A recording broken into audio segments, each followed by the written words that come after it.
दोस्तों नमस्कार। मैं इस समय सुभाषिनी अली जी के पास बैठा हूं, जो सीपीएम की सेंट्रल कमेटी मेंबर हैं, पोलित ब्यूरो मेंबर भी हैं।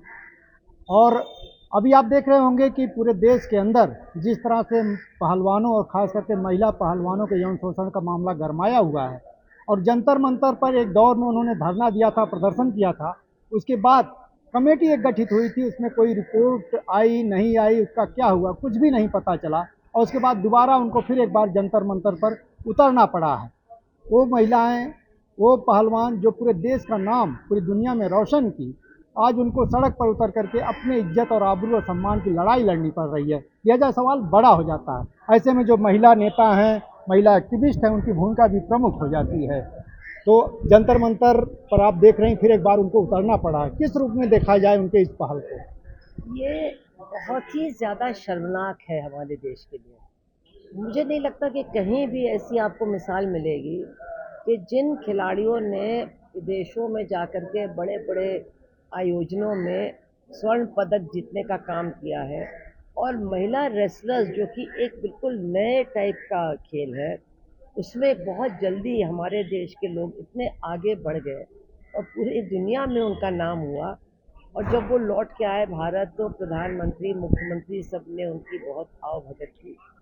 लेकिन आज जब वो अपनी बात लेकर के कह रहे हैं कि भाई हमारी बात सुनिए, हम सुरक्षित नहीं हैं, हमारा उत्पीड़न हुआ है, आप हमारी बात को सुनिए और जो कर रहा है उत्पीड़न उसके खिलाफ कुछ कार्रवाई कीजिए, तो कोई उनकी बात को सुनने को ही तैयार नहीं। तो बहुत कमाल की बात है। और मैं आपको बताना चाहती हूँ कि अब ये कहा जा रहा है पहले इन्होंने क्यों नहीं ये किया।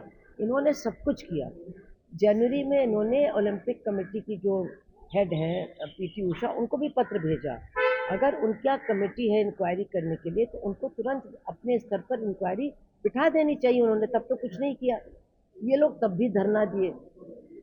और बहुत इन्होंने सोच समझ करके राजनीतिक दलों को दूर रखा कि सरकार ये न कहे कि आप राजनीति हमारे खिलाफ कर रहे हैं। इस सब के बाद सरकार के लोग उनके पास आए, बड़ी हमदर्दी जताई, और ये एक कमेटी मैरी कॉम जी के अध्यक्षता में गठित की गई कि 1 महीने में हम आपका फैसला आपको दे देंगे।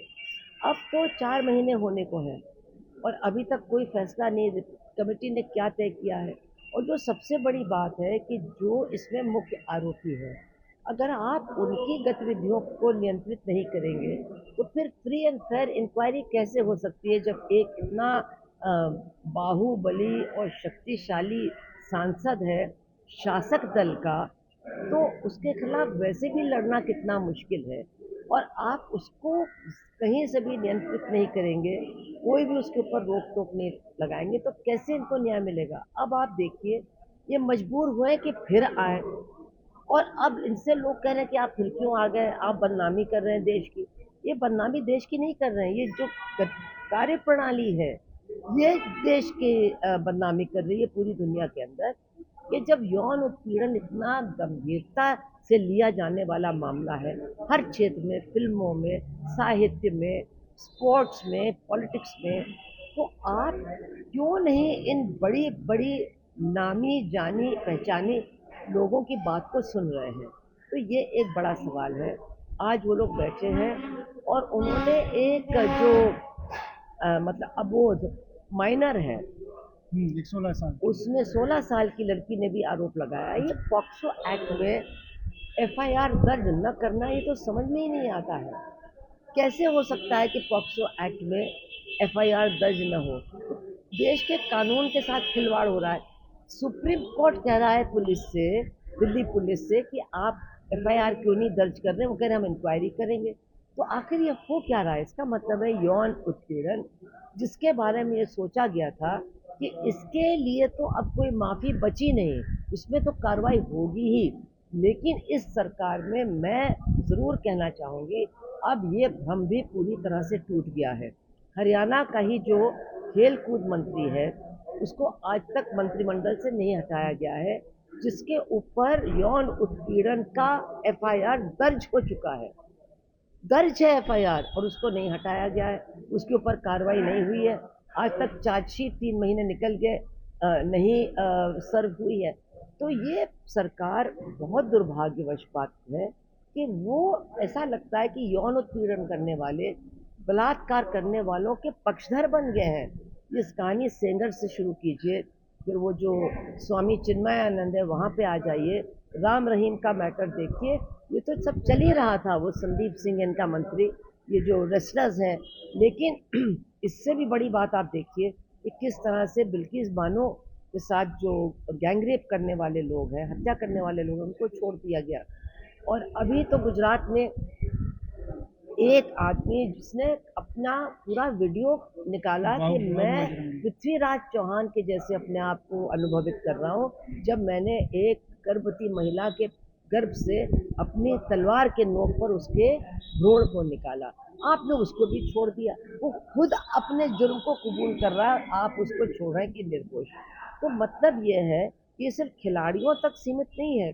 महिलाओं की सुरक्षा जो है वो इस सरकार के चलते इतना ज़्यादा मतलब असुरक्षित हो गया है, इतने ज़्यादा खतरे में महिलाएं हैं कि ये एक बहुत बड़ा मुद्दा है जिस पर पूरे देश में निश्चित रूप से बहस होनी चाहिए, चर्चा होनी चाहिए।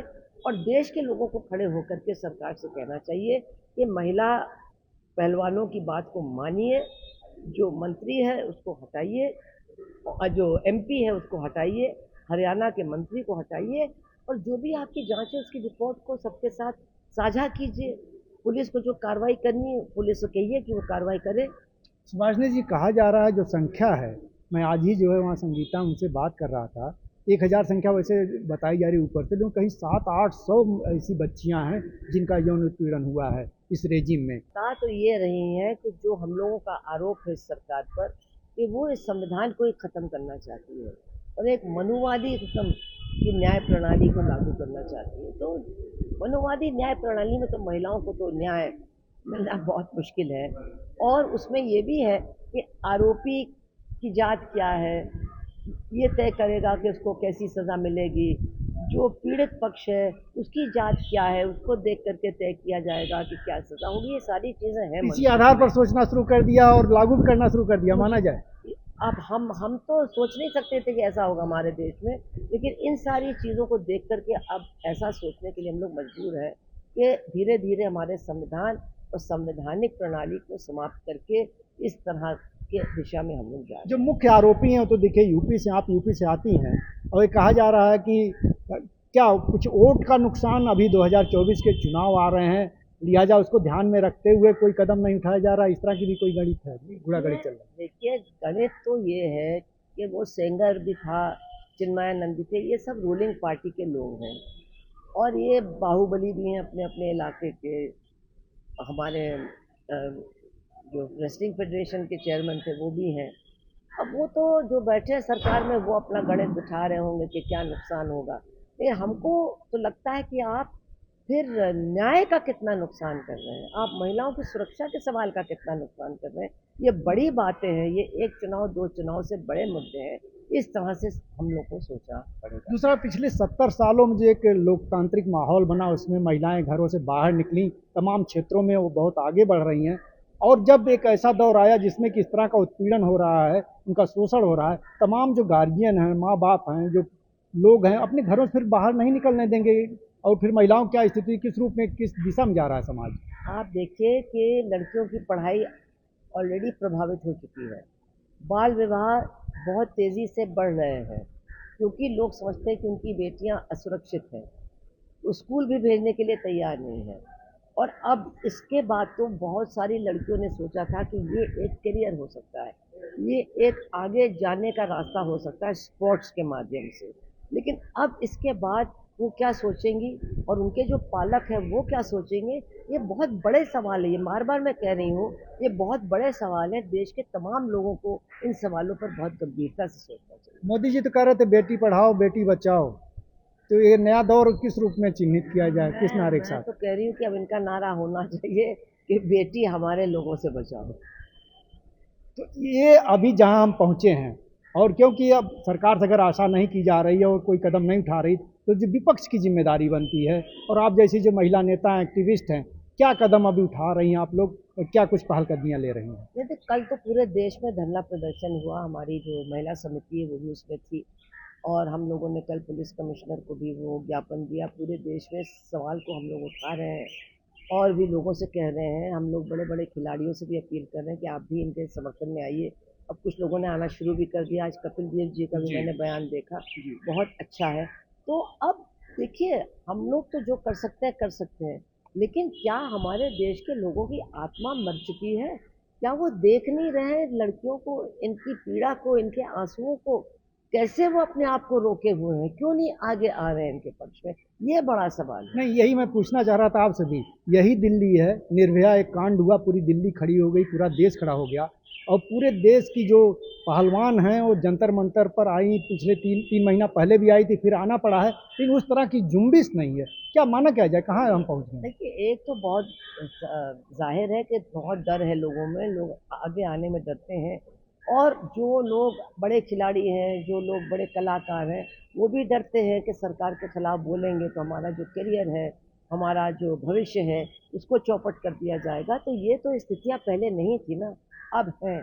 तो इन परिस्थितियों में लोगों को आगे आने में बहुत हिम्मत जुटानी पड़ती तो है। रास्ता क्या बचता, आप ही बताइए देश को। नहीं, रास्ता यही है कि हिम्मत जुटाइए, आगे आइए, वरना देश का भविष्य बहुत ही, जिसको कहना चाहिए, निराशाजनक दिखाई देगा। जनचौक से बात करने के लिए बहुत बहुत शुक्रिया। और देखिए, सुभाषिनी जी का कहना है कि सड़क पर उतरना, रेजिस्टेंस, और जो भी जनता का पक्ष है वो सामने आए और एक बड़ा आंदोलन खड़ा हो, यही तरीका हो सकता है, यही रास्ता हो सकता है देश को बचाने का, महिलाओं और बच्चियों को इज्जत को भी बचाने का।